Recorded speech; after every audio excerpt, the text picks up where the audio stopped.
안녕하십니까, 박사입니다. 이번 방송에서는 어제에 이어 브릭스 정상회담의 여러 흥미로운 이슈들을 설명해 드리겠습니다.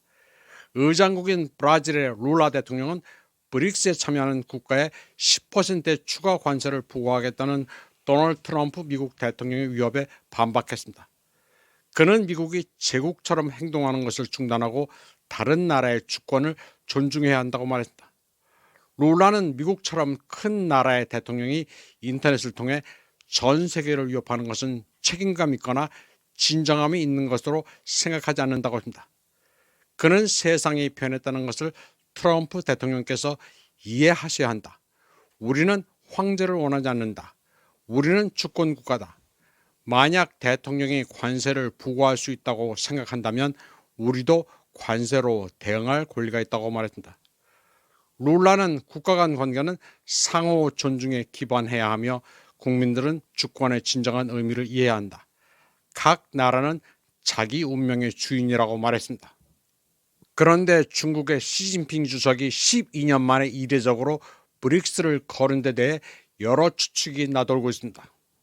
브라질의 퍼스트 레이디 잔자가 프로토콜을 깨고 시진핑 내외를 불편하게 했던 일이 있었습니다. 로잔겔라 룰라, 브라질인들이 애칭으로 잔자라고 부르는 룰라의 부인은 남편 룰라를 따라 늘 전면에 등장합니다. 2025년 5월 룰라는 부부 동반으로 베이징을 방문한 일이 있습니다. 그런데 5월 13일 저녁 국빈 만찬 자리에서 잔자는 중국의 틱톡 플랫폼의 알고리즘이 우파 견해를 선호하며 아이들에게 해롭다고 주장했습니다.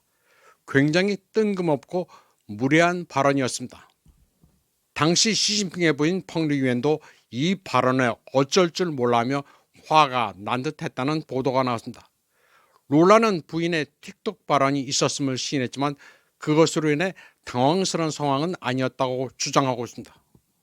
잔자는 사회학자 출신의 페미니스트입니다.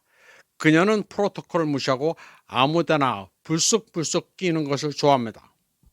그래서 국민들로부터 저거 저래서 되나 하는 우려를 낳고 있습니다. 6월 12일 브라질의 한 여론조사에 따르면 36%의 국민이 그녀의 행동이 국정에 해를 끼치고 있다고 응답했습니다. 이와 관련해 리스본 대학과 상파울루 대학 연구원 비아트리즈 레이는 브라질이 부부에 의해 통치되는 것 같다고 말했습니다. 영부인이 아무 소리나 짓거려도 그것을 막을 프로토콜이 없다면서 브라질의 민주적 제도를 존중하지 않는 것 같다고 말했습니다. 선출직도 아니고 정부의 공식 직책이 없는데 나댄다고 시작했습니다.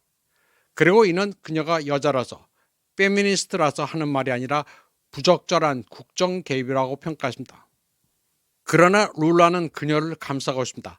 인지도와 개성으로 나름 역할을 하고 있다면서 그게 뭐 어떠냐는 식입니다.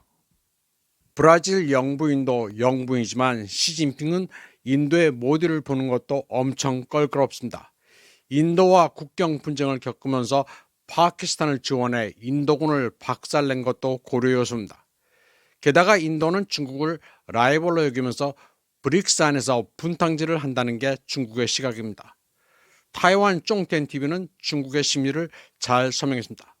자오시군, 인도 티추 진주안. 중국은 더러운 똥 작대기를 휘두르는 인도를 브릭스에서 발로차 내쫓고 싶어 한다는 것입니다. 모디는 브릭스에서 중국을 결정적으로 자극했습니다. 그는 중요 광물 자원의 서플라이 체인과 관련 기술을 안정적으로 확보하기 위해 모두 노력할 필요가 있다고 말했습니다.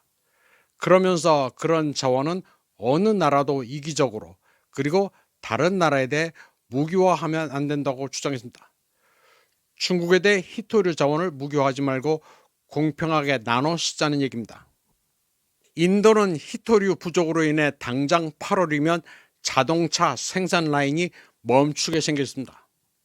중국으로서는 인도의 주장이 기가 막힙니다. 우리 자원을 우리가 쓴다는데 중국에 걸핏하면 시비를 거는 인도가 왜 저런 주장을 하는지 모르겠다는 입장입니다. 전 세계 히토류 공급 서플라이 체인을 쥐고 있는 중국의 파워는 막강합니다. 미국도 중국을 꺾지 못하고 있습니다. 중국의 가장 강력한 카드가 히토류입니다. 중국에 협조적이면 희토류를 주겠다는 입장입니다. 그리고 희토류를 제공하더라도 용처를 반드시 따지겠다는 입장입니다. 누구에게든 일정 정도 공급해주고 규정한 용처가 아닌 무기 제조에 쓴 것으로 판명나면 공급량을 다음번에는 확 줄인다는 방침입니다. 미국에 대해 희토류 제한을 풀어준다는 것도 그런 식입니다. 한마디로 요약하면 니들 하는 거 봐서입니다. 그러면 다시 브릭스로 화제를 돌려보겠습니다. 세르게이 라브로프 러시아 교부장은 IMF와 세계은행이 황당하게 운영된다고 날카롭게 비판했습니다. 그는 키예프에 제공된 재정 지원 규모가 지난 2년간 IMF와 세계은행이 아프리카 국가들에 제공한 모든 지원금을 합친 것보다 크다고 시작했습니다.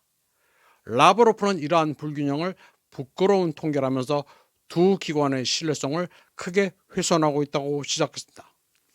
그에 따르면 세계은행은 2022년 초부터 우크라이나에 540억 달러를 지원했는데 이는 모든 아프리카 국가에 매년 배정하는 금액의 2배에 달합니다. 또 IMF는 2023년 우크라이나에 156억 달러 규모의 대출을 승인했는데 이는 적정 할당량의 577%에 해당합니다. 사실상 IMF와 세계은행이 우크라이나를 구제하는 기관인 셈입니다. 라브로프는 또 브릭스가 반미 단체라는 트럼프의 주장을 일축했습니다. 그는 트럼프가 브릭스에 10%의 추가 관세를 부과하겠다고 아각거린 것에 대해 단극 세계 질서의 붕괴를 보여주는 또 다른 신호라고 말했습니다. 라브로프는 누군가가 언제 왜 처벌받는지 아무도 모른다면서 미국의 동맹국으로 여겨지는 국가들조차 안전하다고 느낄 수 없다고 말했습니다. 이번 방송은 여기까지 하겠습니다. 시청해주신 여러분 감사합니다.